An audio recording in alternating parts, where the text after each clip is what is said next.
Do you ever feel like the world would be better off if you disappeared? I lived like that for over 30 years, until one quiet autumn weekend, I decided to go camping alone. Not to prove anything, just to try something I was always afraid I'd mess up. I couldn't even pitch a tent right. But then, something stepped out of the forest. It was nearly 9 feet tall, covered in dark hair, standing like a man. And yet, it didn't attack. It looked at my collapsed tent, then looked at me, as if to say, "Need a hand." That night, a creature the world calls a myth helped me build not just a shelter, but a piece of myself I thought was broken forever. No photos, no proof, just a worn piece of wood it left for me. And a quiet promise. You're not alone. So now I ask you, where are you watching from? What's your name, dear friend on the other side of this screen? And how far do you think this story can go? If this touched your heart, hit like, subscribe, and help us grow a community of believers, not just in Bigfoot, but in kindness, healing, and second chances. The road into Langdon Meadow wasn't marked by any grand sign or welcome arch, just a worn gravel split off Route 204, hidden behind a rusting cattle gate and a row of thinning birches. Early October had already stripped the first layer of color from the forest. Maple leaves the shade of dried mustard and copper papered the shoulders of the dirt road, crunching under the slow crawl of a silver pickup that had long since lost its shine.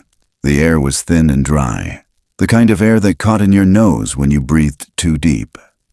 Each gust through the cracked driver's window brought in the crispness of pine needles and distant smoke.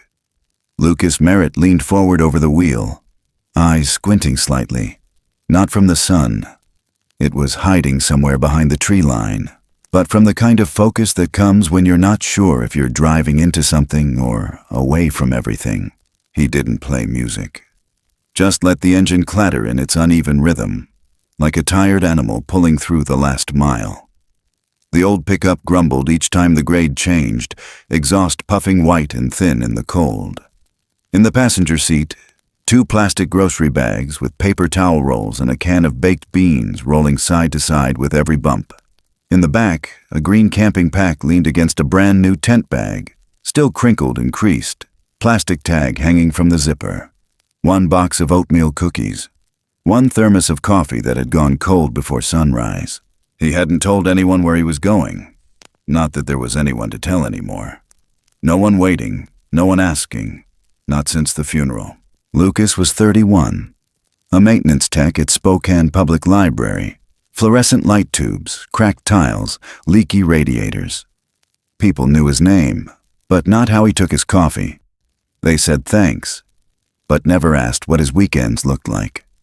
Mostly, he stood to the side of life. Let others speak first, waited for instructions, tried not to bother anybody. He'd grown up in a quiet, creaky house with his grandmother, the kind of woman who kept her sugar in an old coffee can and her worries to herself. She'd raised him with softness and instructions. Always say, "Excuse me. Don't talk over folks. Think twice, act once." She loved him deeply, but somewhere along the way, he'd mistaken caution for a rule book. Every broken plate became proof he was clumsy. Every forgotten chore meant maybe he wasn't meant to handle much at all. When she passed, quietly, after a fall and a long night in a white room, Lucas hadn't cried loud. He just walked home slower. The house didn't feel like his without her in it. Afterward, the silence settled into his ribs like fog, and the days turned gray in the same way leaves turn without fanfare. This trip had been a last-minute thing, a Friday off approved by a supervisor who didn't even ask why. Lucas told himself it was just camping, just nature, just to prove he could try something new without it falling apart. The road narrowed as the trees thickened. Less tire marks now, less fence line. A hawk circled above the clearing, its shadow skating across the truck's faded hood. The tires dipped into a muddy rut, and Lucas cursed under his breath. He pulled the wheel right, but the rear swung left. The truck shuddered. He braked. The truck leaned but didn't sink.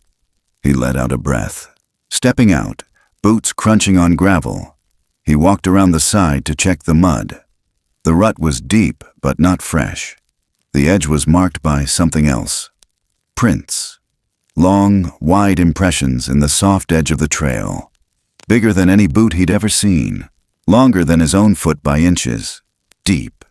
Deeper than a man's step should be unless he weighed 400 pounds. He squatted low, pressed 2 fingers beside it for scale. His stomach tightened. "Hunter's boot," he muttered to no one. "Has to be." But the print wasn't uniform. It wasn't rubbered or ridged. It was raw, like a heel and ball, with faint drag marks along the outer edge. He stood quickly, looked around. Nothing but forest. Pines looming tall like quiet witnesses. A squirrel skittered through the underbrush. A crow called once, somewhere up high. Lucas exhaled and shook his head. "Don't be ridiculous," he said, as if the trees were listening. He climbed back in, turned the ignition. The truck grumbled back to life, and he rolled forward slow as the trees parted into a soft clearing. Langdon Meadow was exactly what the forum post had described. Open, quiet, isolated. A quilt of short grass and wild ground cover, peppered with red and yellow leaves like confetti dropped after some forgotten celebration. A thin stream cut the edge of the clearing, tumbling gently over smooth gray stones. On the far end, the meadow disappeared back into a stand of tall firs and darker underbrush. No cabins, no people, no signs of recent visitors. He parked beside a low rise near the tree line and cut the engine. Silence dropped like a blanket.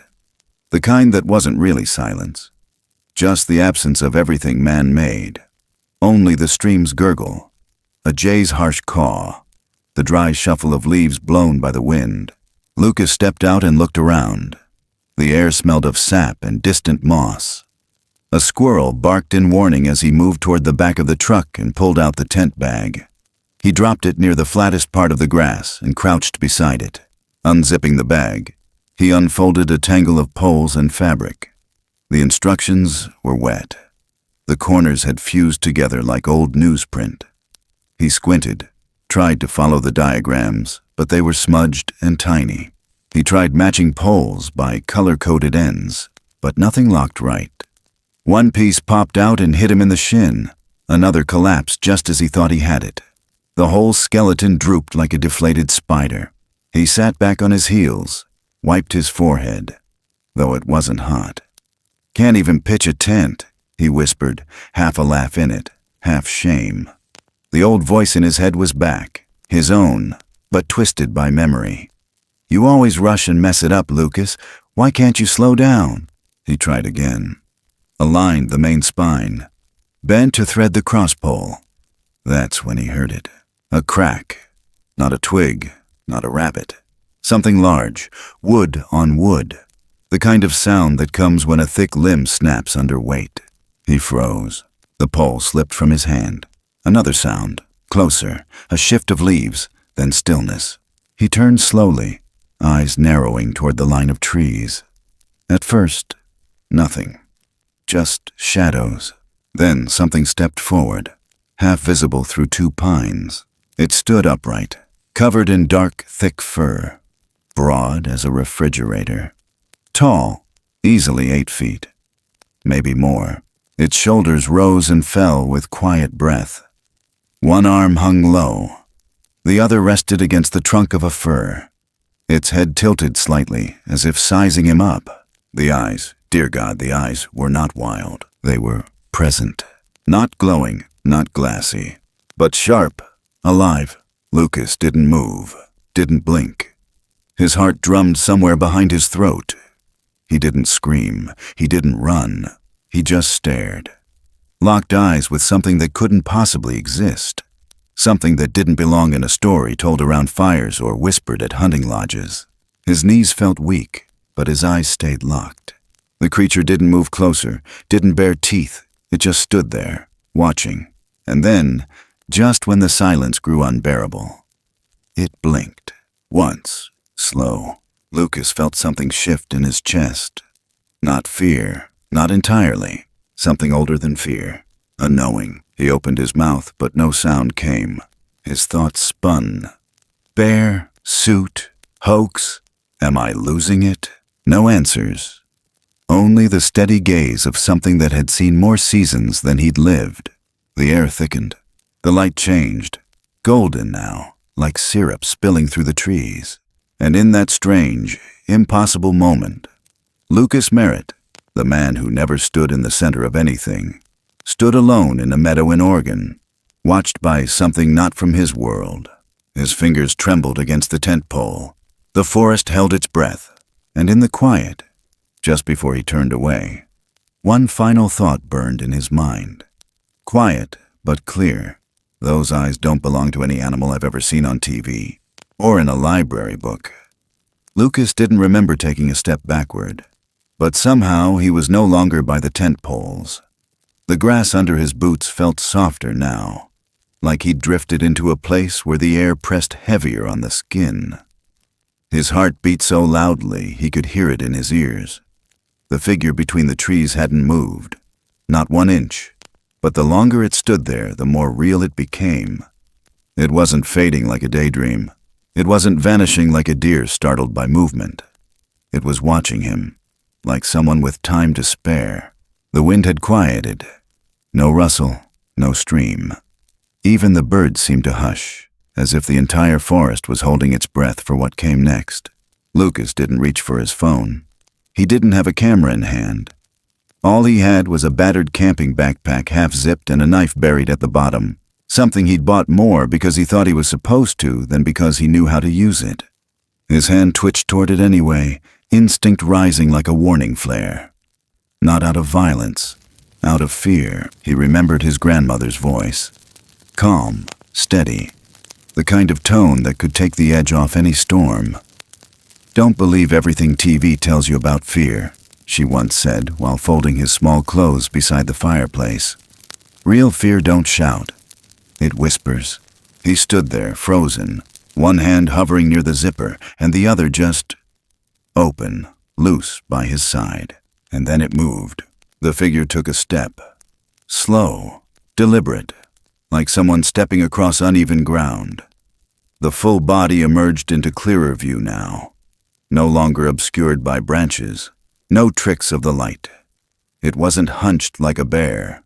It wasn't swaying like an actor in a costume. It stood tall, its frame casting a long shadow across the meadow, and there was intelligence in the way it moved. Purpose, control. Each footstep pressed gently into the earth, not clumsy, not reckless. Just there. Lucas couldn't guess the weight of it, but the sound of leaves crunching underfoot wasn't loud. It was low, soft, grounded. The scent came next. Earthy, damp, like wet fur and old cedar. Not foul, not sharp, just full. Like the forest had taken shape and started walking. They were no more than 20 feet apart now, closer than two strangers meeting at a crosswalk. Lucas didn't breathe. It tilted its head, just a few inches to the right, studying him. Then, in a sound that didn't quite match any language he'd heard before, the creature made a noise. Short, deep, like a hum mixed with a question mark.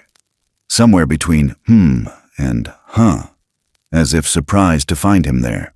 Its eyes shifted from Lucas's face to the mess of tent poles lying tangled like broken bones across the grass. Then back again. No growl, no bared teeth. Just watching. Waiting. Lucas's hand twitched again. He didn't even realize he was reaching until his fingers brushed the zipper tab of the backpack. He didn't pull, just rested there. But even that small shift was enough. The creature straightened its posture and lifted both hands, palms out, fingers spread, slowly raised to shoulder height. The motion was smooth, instinctive, not rehearsed, not dramatic. Just familiar. Lucas had seen that posture before. In documentaries, in airports, intense standoffs where someone says without speaking, "I'm not here to hurt you." His chest tightened. Not because of danger, but because he suddenly saw himself. in the way the creature paused, in the way it offered stillness in return for stillness. He took a breath, shaky, audible, and slowly, carefully, drew his hand away from the zipper, let it fall back to his side. Then, to make it clear, he slid the backpack away from him. Just a few inches, a gesture, a peace offering. The creature watched him do it. Lucas swallowed, then muttered low and hoarse, "Okay, okay. I'm not going to do anything. You're good." He knew it didn't understand English, but he said it anyway. To himself, to whatever force in the trees hadn't turned him into a ghost just yet. The silence held. And then, as if to acknowledge what had just passed between them, the creature lowered its arms. It looked again at the tent pieces, then at Lucas, then down at the ground beside the poles. Its long arm extended, and one thick finger pointed. Not sharply, not accusingly, just inquisitive. From the jumbled frame to the grass, back and forth. A simple movement, but the message was clear. "What are you doing here?" Lucas gave a half laugh, a choked sound that barely made it past his lips. "Trying to set up a tent," he said, then gestured at the pile. "And I suck at it." He picked up one of the poles and waved it lightly. It folded in on itself. He shook his head, turned the water-damaged instructions toward the creature, then grimaced. "I can't even read these. They're soaked." The creature didn't move, didn't seem to care about the paper. Its eyes, dark and steady, tracked the metal joints. Not the symbols, not the language. It took a single slow step forward. Lucas stiffened. Then it paused. One foot still lifted slightly off the ground, waiting, like asking permission without words. Lucas didn't back away. He held still. Another step, then another. The distance between them shrank until he could see the ridges of dried mud along the creature's shin. The way light caught the soft taper of hair round the elbow. The scent grew stronger. Earth and bark and a deep, old musk. Like something that had lived 100 seasons and carried them all in its skin. It crouched. Not all the way. Just enough to lower its massive frame, the way a man might kneel beside a campfire. Lucas didn't move. The creature leaned forward, not touching anything yet, eyes scanning. Its breath was calm, mouth closed, shoulders relaxed. Then it reached one thick hand toward the center hub of the tent frame, hovered for a moment above the joint. Lucas flinched. The creature stopped. They both held still. Lucas exhaled, slowly nodded. The hand moved again, closer now, until one long finger brushed a curved section of tubing. It tapped lightly. The whole frame trembled. The creature recoiled, just a fraction, then looked at him again. Lucas gave a shrug, like welcome to the club. The creature tilted its head again, this time more exaggerated. Then it shifted position, leaned closer to the center. It tapped again, this time a different joint, then another. And then, using the edge of its knuckle, it pressed against one of the unlabeled corners of the central hub. A faint click sounded. Lucas blinked. The frame popped up slightly, shifted, aligned. 3 of the poles settled into place, holding tension now, like a skeleton coming back together. He stared. The creature slowly withdrew its hand and watched him. No pride, no show, just watching. Lucas couldn't stop the grin that spread across his face. You figured it out." He laughed, short and full of something close to disbelief. He lifted one side of the frame.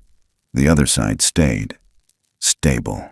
"I couldn't even get this to stand without hitting myself in the face," he said softly. He looked up, but the creature's attention was now on the remaining pieces. It pointed again. Lucas followed its gaze, reached for the pole that had rolled down the slope. Just as he stood, the whole half-set frame teetered, one leg catching on uneven ground. It tipped, fast, toward the creature. Lucas gasped, too slow to grab it. But before the frame could fall, the creature leaned into it, broad shoulder meeting the canvas and metal with precise pressure. It didn't flinch, just held it upright with its back, arms steady, gaze turning toward Lucas like someone holding a door with their hip. Lucas scrambled forward, grabbing the ground peg and driving it into the soil, anchoring it. When he looked up again, the creature stepped away, the frame holding. Their eyes met. Lucas didn't say thank you. He didn't have to. The look they shared said everything. He sat back, sweat cooling on his neck. The structure was half done, but it was standing. And beside him, just a few feet away, stood something that wasn't supposed to exist, yet had helped him build it like an old neighbor lending a wrench. The creature didn't leave, not yet. And Lucas, for the first time in a long while, didn't feel like he needed to apologize for taking up space. Not in this meadow.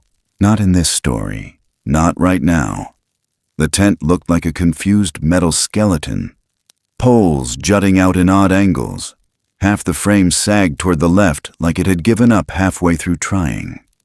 Lucas sat back on his haunches, eyeing the mess with a mixture of quiet frustration and embarrassed awe. The thing still stood, sort of, but it wasn't stable, not even close. He rubbed the back of his neck where sweat clung in spite of the cool air, and reached to readjust one of the crooked joints. It snapped out of place and thumped him square in the forehead. He hissed through his teeth. "Great!" he muttered under his breath, fingers pressing the growing bump above his left eyebrow. Across from him, the creature hadn't moved. Still crouched, still watching, its enormous hands resting on its thighs. It hadn't blinked much. Its head turned slightly, just a few degrees at a time, the way someone might lean in closer to read a stranger's handwriting. Lucas couldn't help but glance up at it between every movement, as if to silently say, "This must be ridiculous to watch." He tried to align another bar, fumbled it, and dropped it into the grass again with a heavy sigh. And then the creature shifted. It leaned forward. Lucas froze, one hand midair, his breath caught in his throat. The creature extended a hand, slowly, deliberately, and reached not for him, but for the frame. It didn't grab, didn't yank. It hovered, fingers open, eyes flicking between the joints like it was tracking how the pieces spoke to one another. Lucas whispered, "Okay," under his breath, trying not to move too fast. The creature lowered itself further, now crouched so deep that its eyes were level with his. That close, Lucas could see the strands of fur weren't one uniform color. Flecks of auburn wove through the dark like old tree bark soaked in October rain. The skin around its eyes was darker, smoother.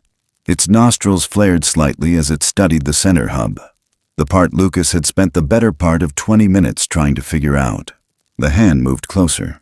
Still, Lucas didn't flinch. Fingers thick as garden hoses hovered above the tangled intersection of poles. The creature didn't touch, not yet. It tilted its head the other way now, bringing its ear just a little closer, as though the object might make a sound it could catch. Lucas blinked. The creature extended one thick finger and finally tapped the outer ring of the hub. Just one touch. A metal pole wobbled violently. One of the legs popped loose, flipping sideways and smacking into Lucas's knee. "Ow, okay, nope."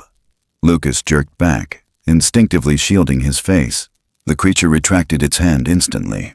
Lucas looked up. Its brow had furrowed, not menacingly. More like a teacher watching a student spill ink on a test paper. It almost looked apologetic. Lucas gave a short, nervous chuckle. "You're okay," he breathed, waving it off. And then, the creature did something Lucas hadn't expected. It leaned in again, this time tilting its head just slightly to the side. It raised one finger and, instead of tapping, gently knocked 3 times on different parts of the metal hub. The soft ting of its nail against the tubing wasn't random. Each tap had a pause, a test, like it was listening for something. Lucas watched, fascinated. The creature knocked again, one spot, then another, then back again, until it reached a section near the top of the hub. There, when its finger struck, the sound changed. Lower, more hollow, like hitting a knot in a piece of wood. It paused, then pressed lightly, And Lucas heard it. A click. The kind of clean mechanical sound he hadn't been able to make happen no matter how hard he'd pushed. The frame shifted. It didn't collapse. It adjusted. 3 poles snapped into new positions, automatically locking into place like they had been waiting for that one hidden pressure point to be released. Lucas stared, mouth parted, eyes wide. The creature drew its hand back slowly and turned its face toward him. Lucas exhaled the only words that came to mind. "You gotta be kidding me." He grinned. Couldn't help it. He pointed at the hub, then at the creature, then at himself. That's incredible." The creature said nothing, just blinked once, then leaned back on its heels, fingers resting on its thighs again, gaze now lowered to the remaining pile of poles. Lucas went back to work, energy renewed. He grabbed a pole, fastened it to the upright frame, tested the tension. Solid. For once, something held. He moved to the next one, heart thudding not with fear now, but with a kind of odd, humming adrenaline that felt more like joy than anything else. Just as he was fitting the 3rd anchor pole, a strong gust of wind rushed across the meadow, kicking up dry leaves and lifting the tarp he'd left off to the side. It flapped like a sail, smacking into his shoulder, twisting with the air. "Whoa, hang on," Lucas muttered, scrambling to pin it down. One corner snagged under the still unstable pole, pulling the frame slightly askew. Lucas, not thinking, gave a hard tug to free it. The tent jolted. One of the unanchored poles popped free from the dirt and shot upward, then arced downward like a spring-loaded elbow. Straight at his face. He barely registered it before a shadow blurred in front of him. The pole smacked something solid, but not his head. There was a deep thunk, followed by the creak of canvas and the shift of weight. And suddenly he was staring at a massive forearm blocking his vision. It wasn't his. The creature had moved. One arm raised, the forearm taking the blow meant for Lucas's temple. The pole bounced off and skittered into the grass. Lucas gasped. He hadn't seen it move, just felt it arrive. And for a second, maybe less, his shoulder brushed against the creature's chest. Its body was solid, warm. The fur was thick, but didn't stink the way he'd feared. It smelled like the forest floor after a cold rain. Earthy. Real. He pulled back quickly, heart racing. I'm sorry. I didn't mean—" The creature let out a low sound. Not a growl, not a warning. A murmur. It was deep and low and carried a rhythm that felt almost like a muttered complaint. Lucas had heard that tone before. Not in a voice like this, of course, but in his grandmother's sighs when he dropped a glass or spilled jam on the counter.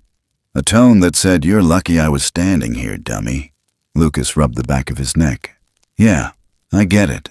The creature circled around to the other side of the tent, where the tarp had gotten snagged under the pole. It crouched again, and with remarkable precision, pinched the fabric between 2 fingers. Not a yank. Just a gentle rock back and forth, loosening the edge without tearing it. The tarp slipped free. It folded the corner carefully over the pole. Lucas watched in stunned silence. There was a rhythm to its movement, like someone who'd fixed things before. Someone who understood pressure and patience, the way its nails scratched just enough, the way it twisted its wrist. This wasn't luck. It knew how to help. He was reminded, painfully and unexpectedly, of the way his grandmother used to adjust his coat collar when he was little. That light tug, that steady hand, not rushed, not scolding, just making sure he didn't go out into the world looking unready. His chest tightened. He blinked hard, turned his face slightly so the creature wouldn't see the edge of wet gathering in his eyes. The tent finally stood. The tarp stretched over the top, all the poles anchored, the shape crisp and full, like something meant to be there. The creature stood, brushing its hands lightly together, then stepped back and tilted its head as it examined the structure from a few angles. Lucas did the same. They stood there side by side, both quiet, both surveying the finished work. And then, almost imperceptibly, the corner of the creature's mouth lifted. Not a smile, not fully, just enough to crease the skin near its cheek. A flicker of approval. Lucas looked down at his hands, then up at the tent, then back at the towering figure beside him. And for the first time in a very long time, he felt like part of something, not because he'd built the tent alone, but because, somehow, unbelievably, he hadn't. The tent stood like a promise half kept. It wasn't finished, but the bones were strong now, the lines tighter. Lucas stood beside it, hands on his hips, chest rising and falling with the kind of breath that only comes after doing something that once felt impossible. Above him, the sky had softened into a dull slate, and sunlight slid in streaks through the thinning canopy. The meadow had quieted again. The tall figure still lingered nearby, less like a threat now, more like a presence. Watching, just watching. Lucas reached for the tarp, the final layer. It lay folded neatly by the flattened grass, the edges already gathering twigs and the last orange leaves of early fall. He spread it out, the nylon whispering in the breeze, then gripped one corner and began pulling it up toward the spine of the tent. The breeze caught it, not hard, but just enough to lift a section, ballooning it slightly, tugging at his grip. He steadied himself and climbed onto the edge of the tent's lower base, boots pressing into the ground with a faint crunch. The fabric fluttered above him like a stubborn sail. He yanked gently, then harder. One corner snagged. It didn't seem like much, just a small resistance, a fold of tarp caught on a metal elbow where the crosspole locked.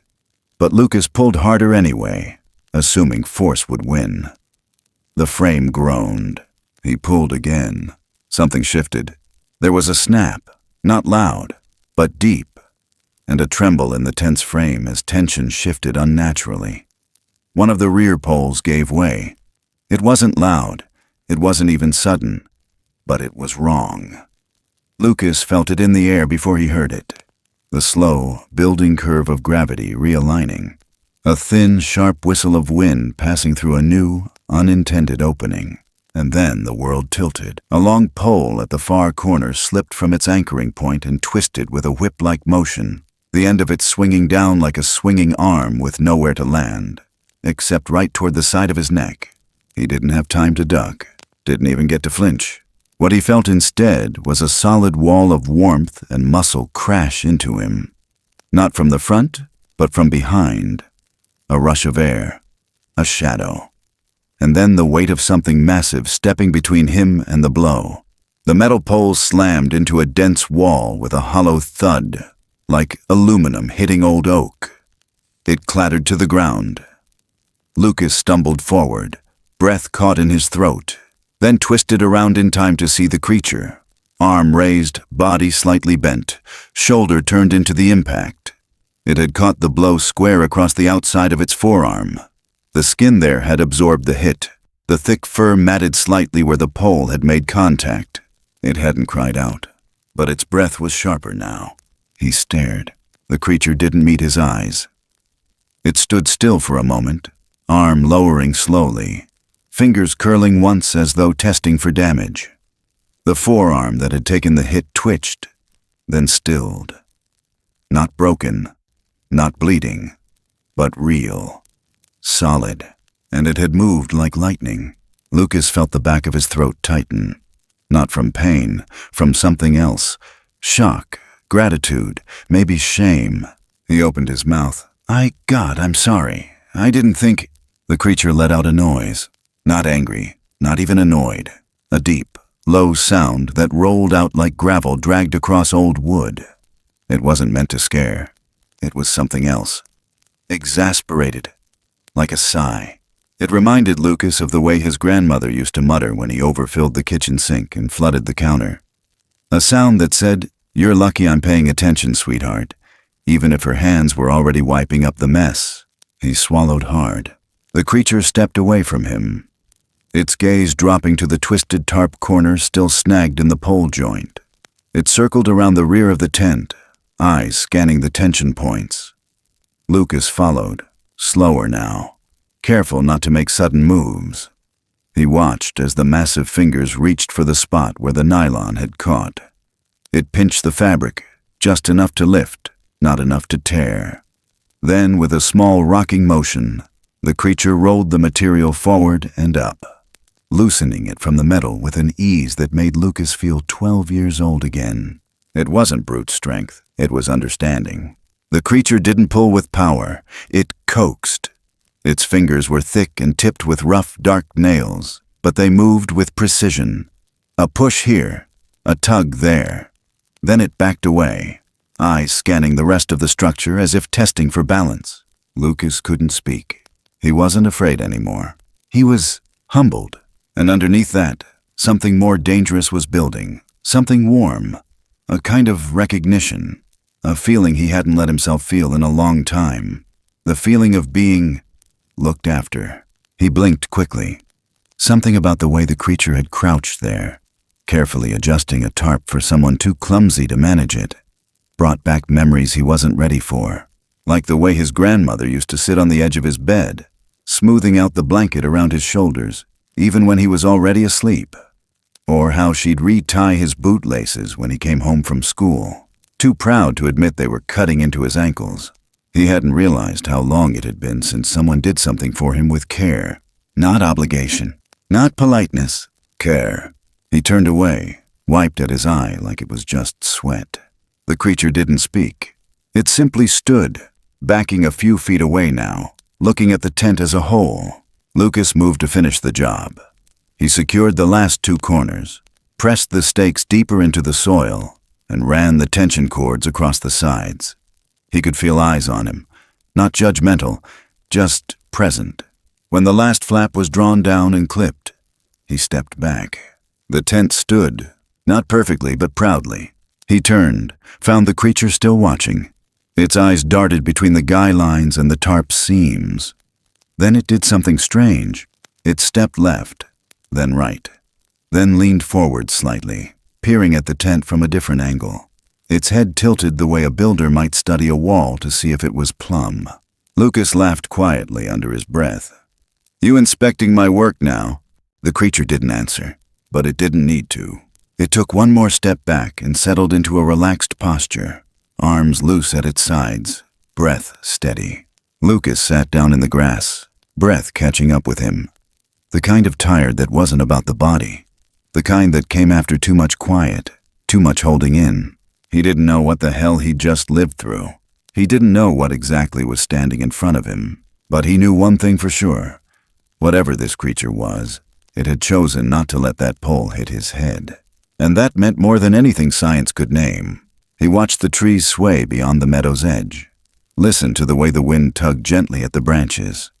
The world felt fuller now, not crowded, but occupied, as if something old had just stepped in, not to hurt, not to haunt, but to help. And maybe, just maybe, that was scarier in its own quiet way. Because help means connection, and connection means risk. And risk means you're not alone anymore. Lucas glanced over at the tent again. It looked sturdy now, but he wasn't sure if it was because of the poles, or because of the one who'd stood between the steel and his skull without a second thought. Either way, he wasn't forgetting it. Not any time soon. And the bruise already blooming on the creature's arm would be proof that, for one heartbeat in time, something big and unknown had chosen to protect someone small and unprepared. That mattered, even if no one would ever believe it, especially then. By late afternoon, the air had shifted. The wind dropped low, and the trees around Langdon Meadow leaned into stillness, casting long shadows across the grass. The sun hung just above the western ridgeline, burning through the last amber light like it was straining to stay awake a little longer. A faint warmth brushed across the tent's nylon walls, flickering gold where the tarp finally held firm. From inside the clearing, everything else seemed to recede, like the world was backing away to give space to whatever had just taken shape. Lucas sat near the tent, knees drawn loosely toward his chest, elbows resting on top. His breath came steady now, but deeper. The kind of breath people take when they've survived something they haven't fully processed yet. He wasn't sure how much time had passed since the last screw had been tightened, the last cord pulled taut. Time felt loose out here, melted. He turned his head toward the stream, listened to the sound of the water making its soft journey over stone. No drama, just purpose. Behind him, the tall shape had settled near the tree line. Not deep into the forest, not hidden, just close enough. The creature hadn't left. It hadn't made a sound in a while. But Lucas knew it was there. He could feel it, like you feel the moon even when you're not looking up.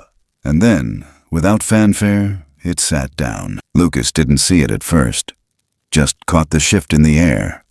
When he turned his head, there it was, sitting, a few feet from him, just on the edge of the meadow, where the grass grew longer and curled at the ends. The thing, no, not a thing, the presence, settled into the earth like it had done this before, like it had sat beside others. It mirrored him. Same posture. Legs long and forward. Arms behind, palms to the ground. Its shoulders were broader than any man's, but the angle was familiar. It didn't look at him right away. Its eyes faced the stream too. Lucas didn't speak. He didn't want to break it. Instead, he picked up a pebble, rolled it between his fingers, then let it fall into the soft soil. The sun hit it just right and made it look like a coin disappearing into warm dirt. "I didn't think I'd actually do this," he said finally, voice low, barely over the water. "Come out here, I mean." He waited, no reaction, but it didn't leave. "I always wanted to try. Something like this, alone. I just didn't know if I could." Still nothing. But that was okay.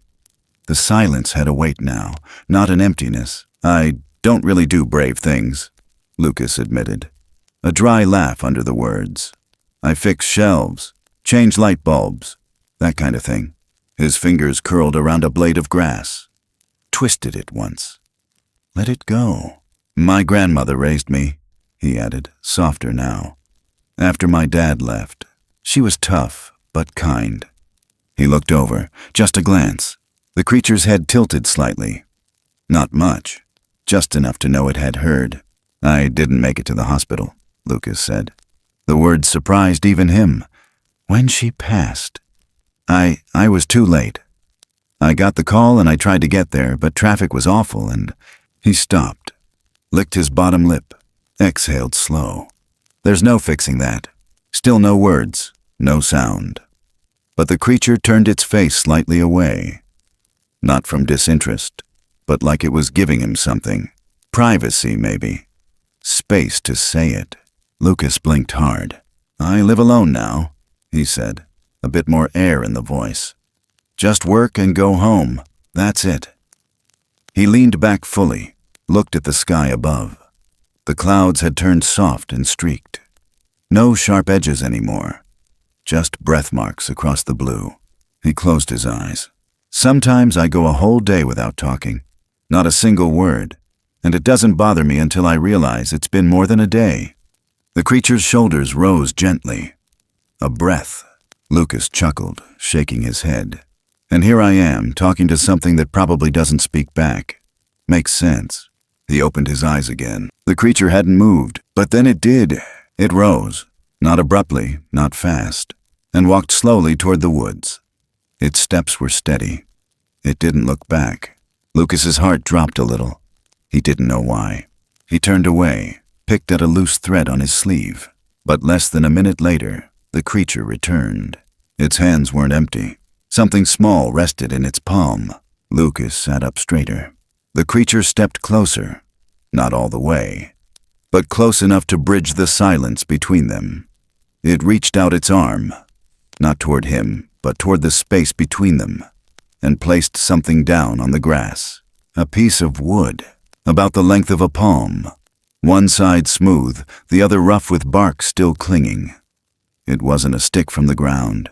It wasn't random. Lucas could feel that before he even touched it. The creature stepped back. Not far. Just enough to say, "This is yours now." Lucas leaned forward slowly. He picked it up. Warm. Not from the sun. It hadn't been in the sun, but from being held. From time. He turned it in his hands. The smoothed side had a texture that felt worn. Not polished. Touched. Over and over again.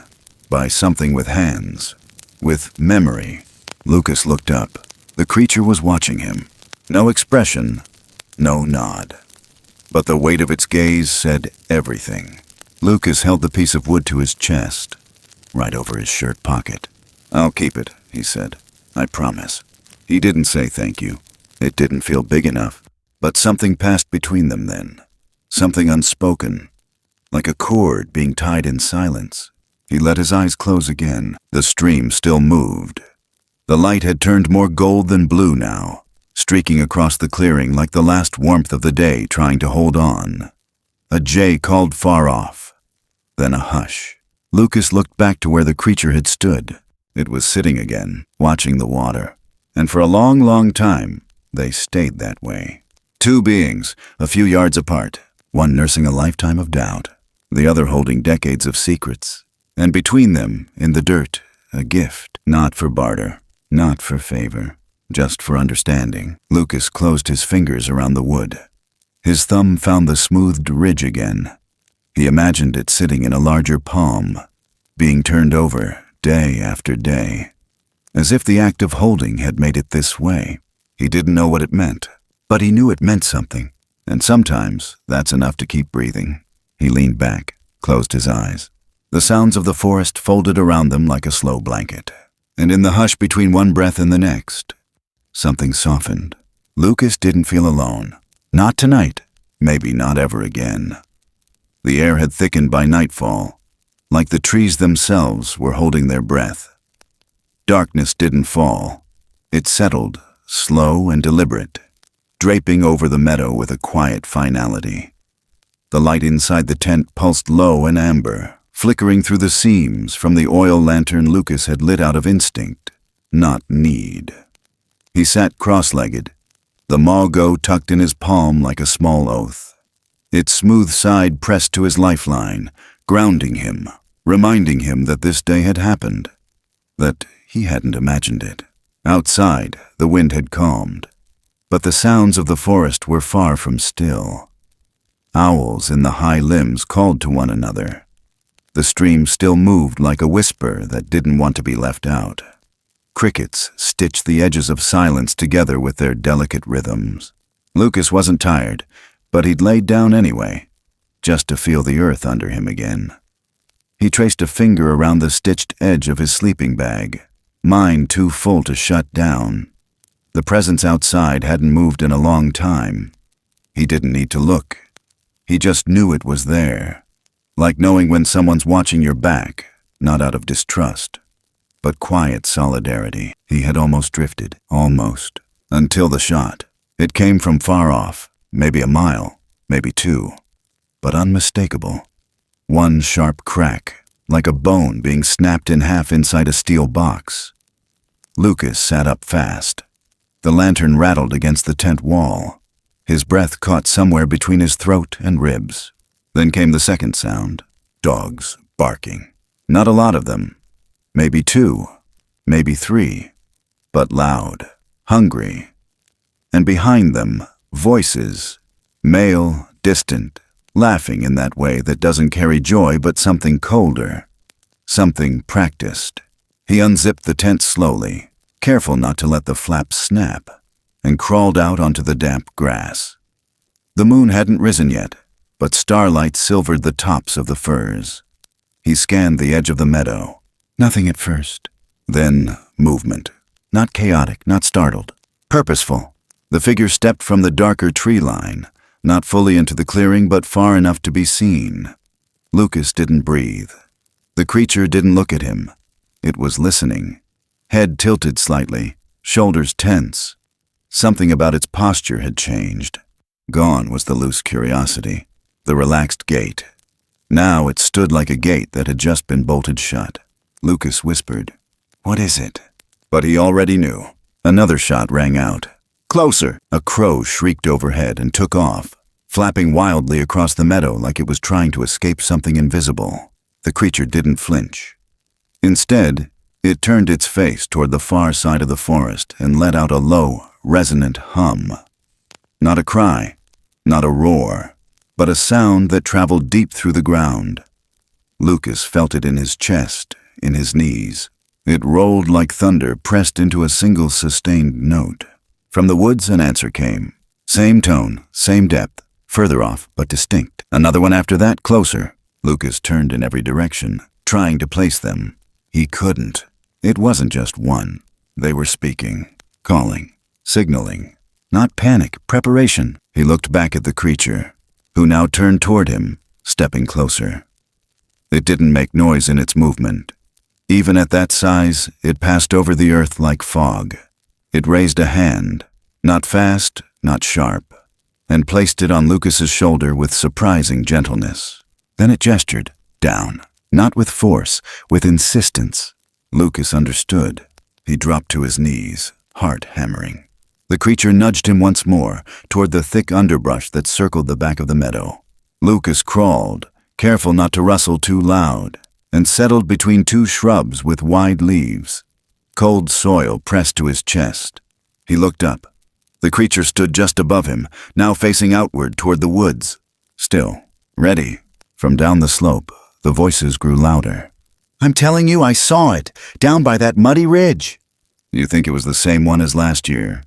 "Whatever it was, those tracks are fresh." Lucas froze.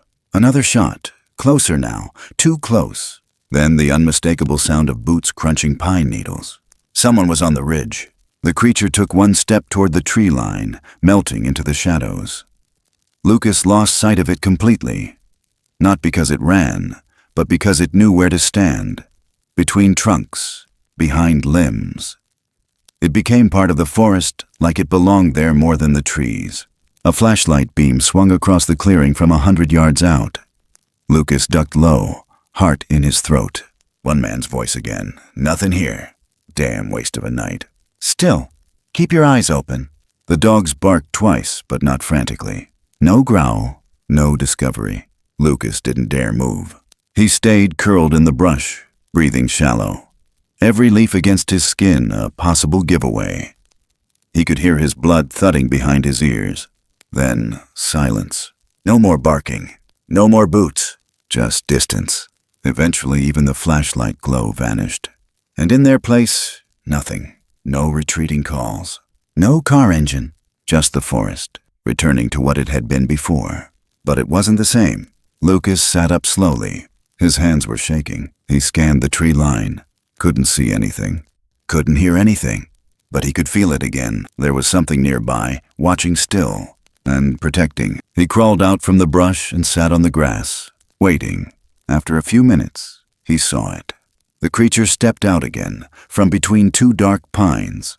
Not victorious, not proud, just present. Lucas stood, his knees weak. "Thank you," he whispered.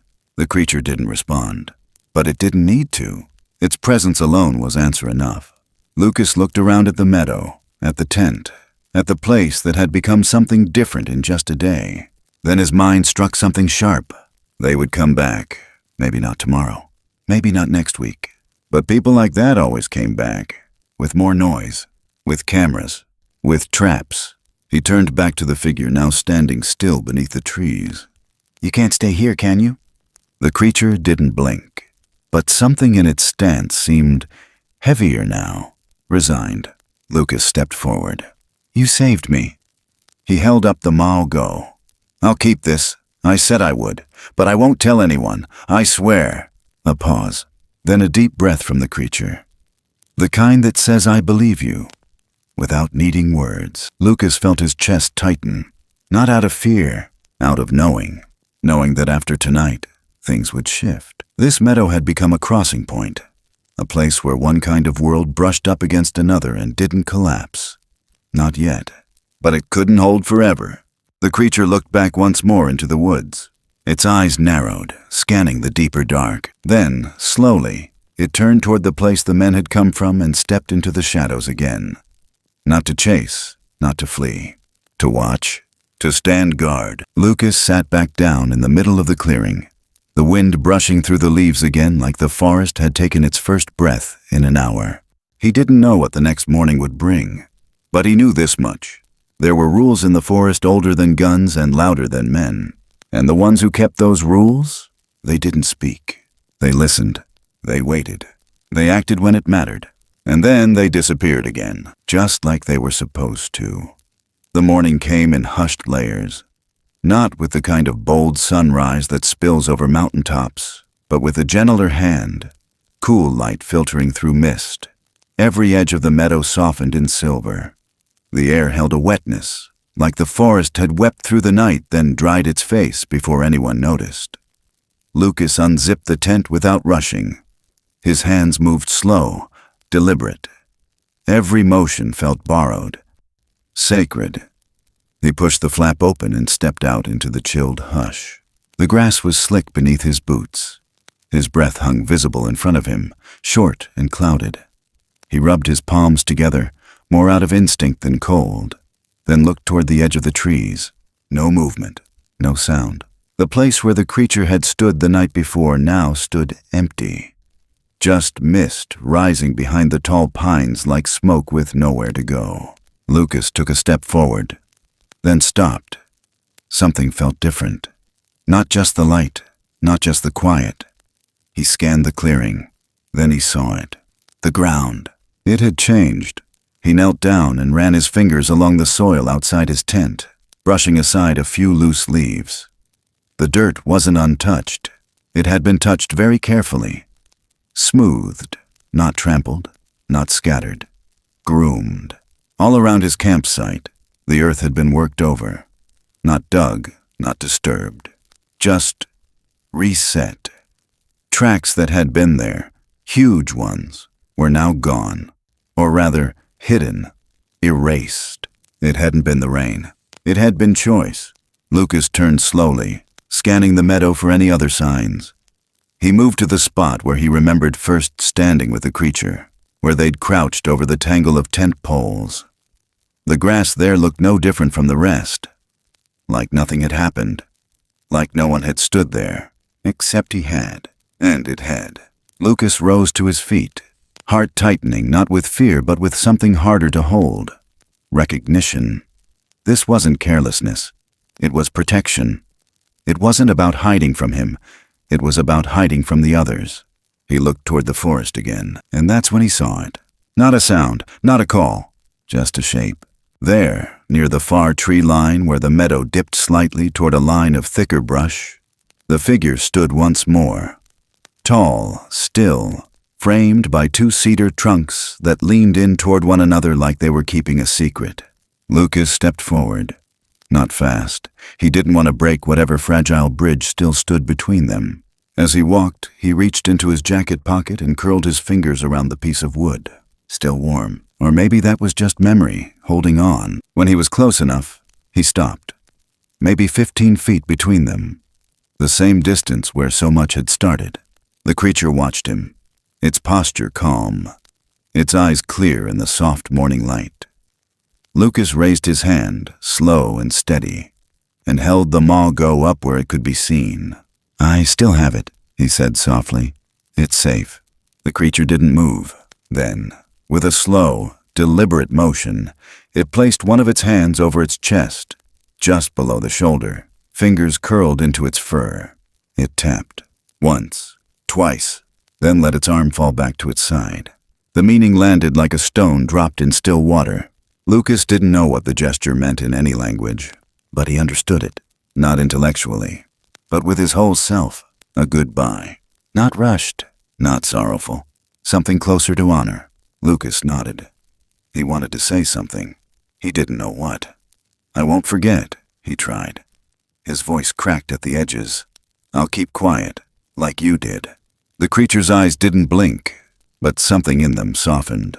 It stepped back once, then again, and just as it began to turn into the woods, it paused, looked back over its shoulder, right into Lucas's eyes. That look, sharp, heavy, final, hit something in his ribs that had been cracked since the hospital. The same hollow that had opened up when he missed the chance to say goodbye to the one person who raised him. That same silence echoed now, but instead of pain, it held something steadier.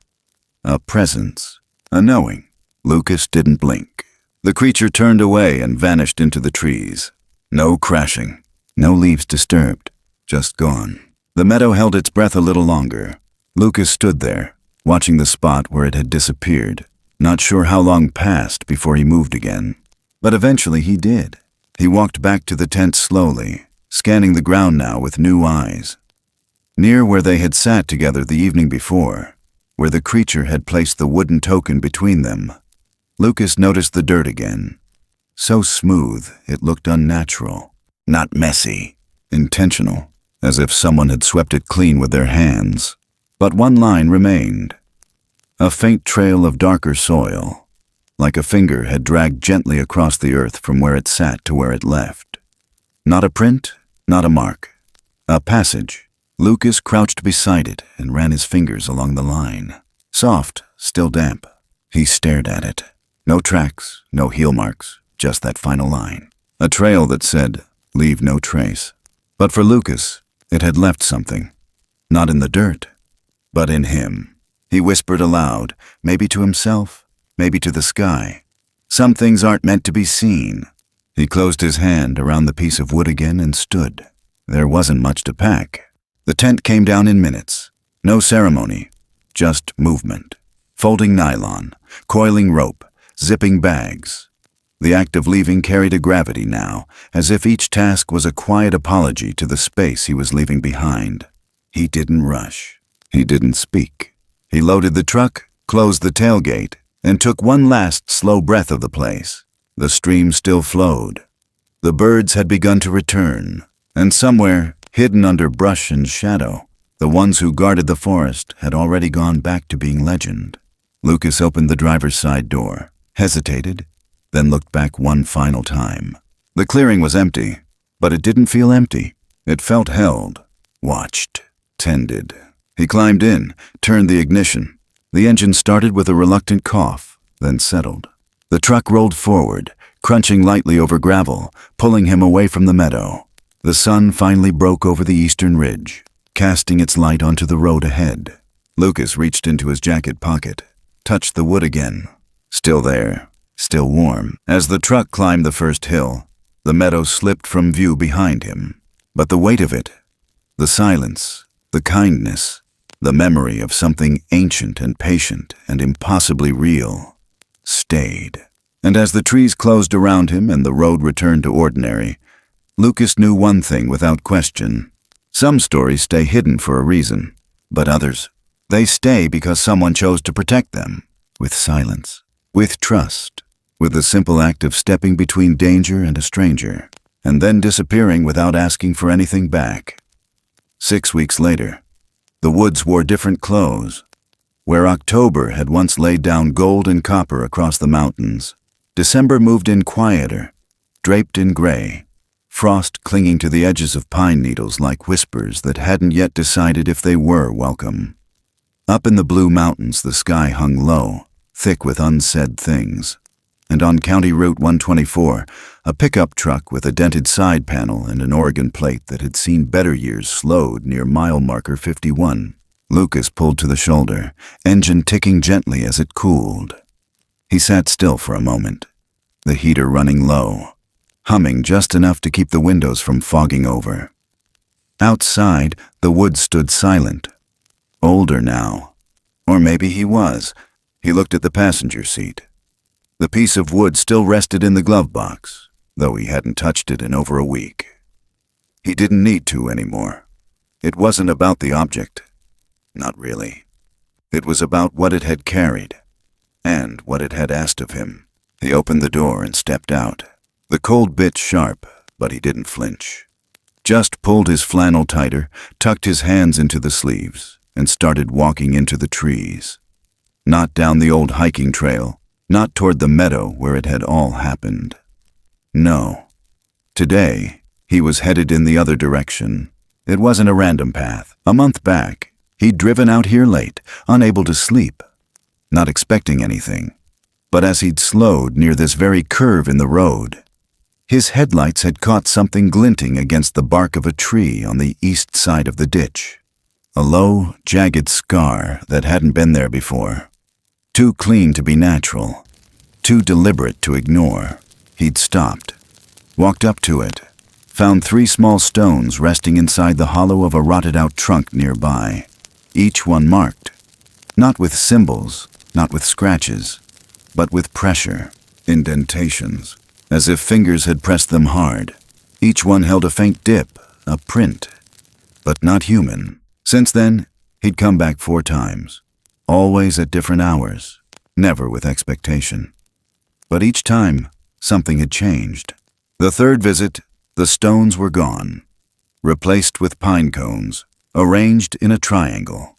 The last time, a length of braided grass rested alone, still green despite the frost. Now, as he reached the base of the same tree, he paused. There was something new, a pattern in the dirt. 5 leaves, dried, curled, but arranged in a line pointing east. Lucas followed the direction with his eyes. Nothing moved. The forest was still as breath held too long, but the air had a pull. He walked, not far, just enough for the light behind him to dim. Then he saw it. Tucked low between 2 large moss-covered stones, half shielded by an outcrop of root, was a bundle, wrapped in animal hide. Lucas knelt. His fingers hovered before touching. Then slowly, he pulled it toward him and peeled back the layers. Inside, wrapped tightly, as if packed for a journey, was a set of carved shapes. Wood again. But this time, not a token. These weren't meant to be carried. They were meant to be read. The first piece was smooth, long, flat on one side, with a curve down the middle like a canoe. Etched faintly along the edge were not letters, not symbols, just grooves. Natural at first glance, but too rhythmic, too ordered. He ran his finger across them, then stopped. Because on the next piece, he saw something that made his breath hitch. A figure. Not crude, not detailed either, but unmistakable. A man, small, next to something larger. Both figures standing at the base of a pine tree, a circle around their feet with a faint vertical line between them. Not separating, connecting. The 3rd piece showed a stream, then mountains, then sky. Lucas felt his heart begin to knock in his chest, not out of fear, but recognition. This was a map. No, something more. A memory. A telling, left behind, not for anyone. For him, he didn't move for a long time. The cold had crept up his spine, settled into his knees, but he didn't notice. All he could feel was the pull of it, the story in the shapes, the quiet trust it took to leave something like this where a man might find it and not destroy it. Eventually he stood, left the carvings where they were. Not because he didn't want them, because they didn't belong to him. Their meaning wasn't something he could carry in a backpack. It had to stay here. He walked back through the forest, mind thudding with everything unsaid. When he reached the truck, he climbed in, sat for a moment with the engine off, the world around him holding its breath. Then, for the first time in 6 weeks, he smiled. It wasn't big. It wasn't dramatic. But it was real. And it stayed.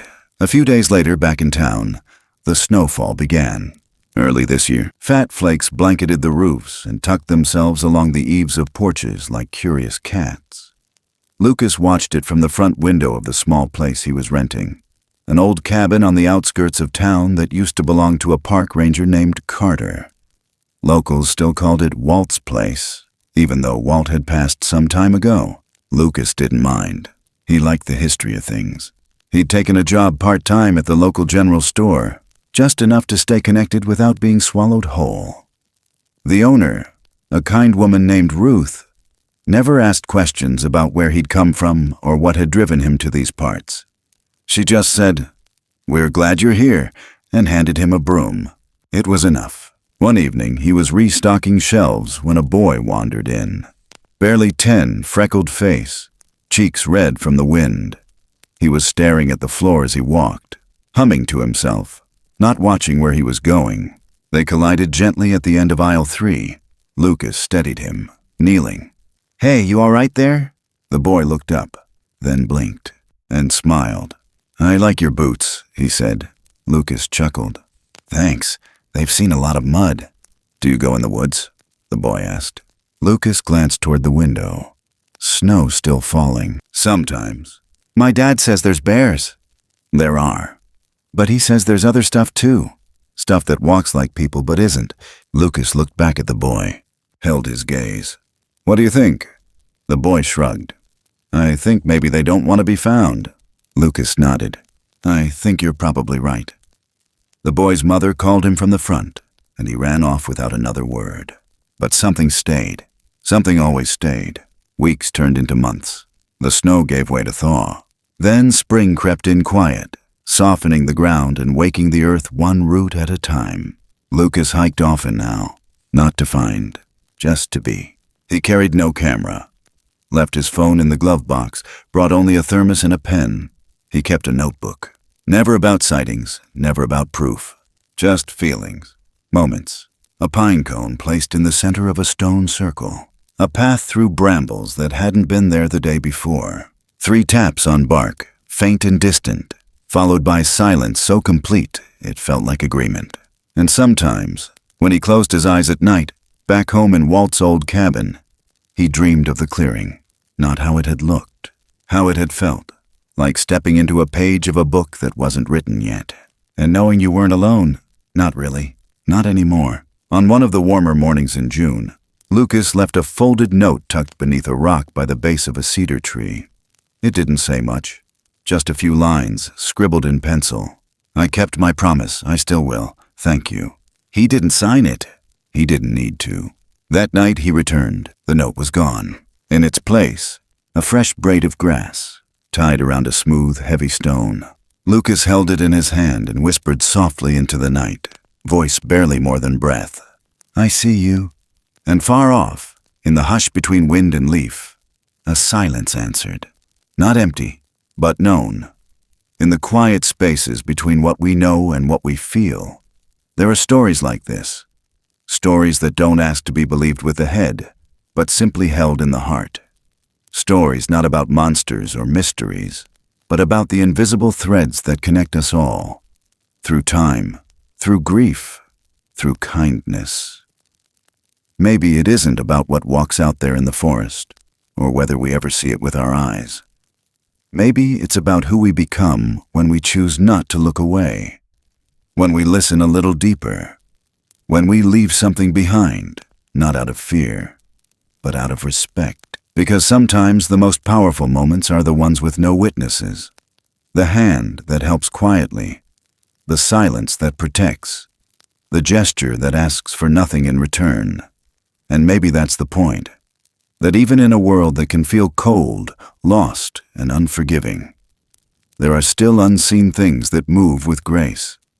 Still places untouched by noise, where understanding doesn't need to be spoken, where compassion lives in the spaces between language, between species, between strangers. This story was never about proving what's real. It was about remembering what matters. That kindness is never wasted. That promises made in the dark still echo in the light.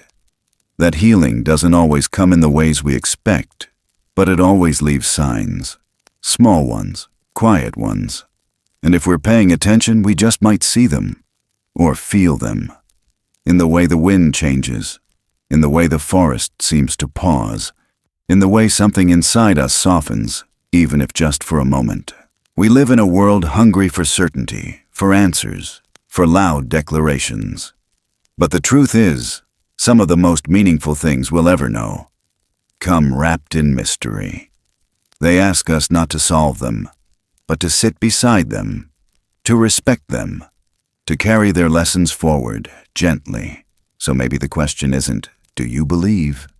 Maybe the real question is, are you willing to care even when no one's watching? Because in the end, the legacy we leave isn't measured in proof or fame or visibility. It's measured in presence, in the warmth we gave, in the ways we protected what couldn't speak for itself, in the footprints we chose not to erase. Thank you truly for walking this path with us. If this story stirred something in you, something soft, something fierce, something curious, we invite you to leave a comment below. Share your thoughts, your reflections, even your own quiet experiences. And if this story spoke to your heart, consider subscribing to the channel and joining our growing community. There are more stories out there, More moments waiting in the shadows of pine and memory. Let's discover them together. We're so grateful you're here.